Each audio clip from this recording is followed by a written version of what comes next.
As you're reading a story to the children, it's natural for you to be also discussing what they can see on the pages and to gauge their ideas and opinions on the characters and events they are learning about.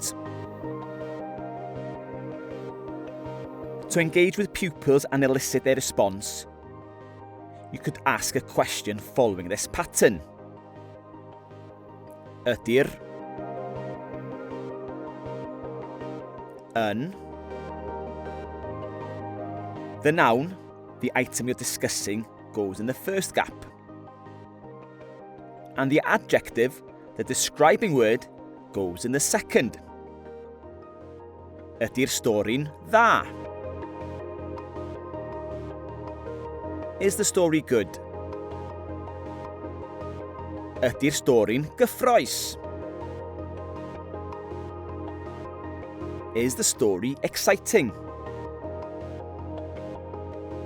Ydy'r stori'n ddiddorol? Is the story interesting?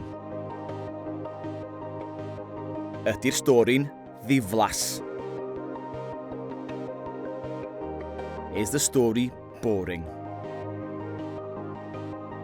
The answer to any question starting with ydy is, as we know, ydy or nac ydy. You could use this pattern to ask about anything. In the context of reading a story, however, these words would be useful. Cymeriadau, characters. Lluniau, pictures. Lliwiau, colours. And as these three items are plural, meaning there are more than one, your answer to each question would be Ydan, yes they are. Or nac ydan, no they aren't. Ydy'r cymeriadau'n hapus? Are the characters happy?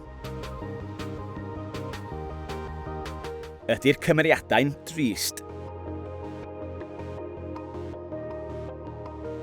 Are the characters sad?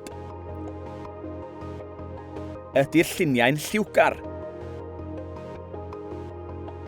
Are the pictures colourful? Ydy'r lluniau'n hwyl? Are the pictures fun? Ydy'r lliwiau'n ddel? Are the colours pretty?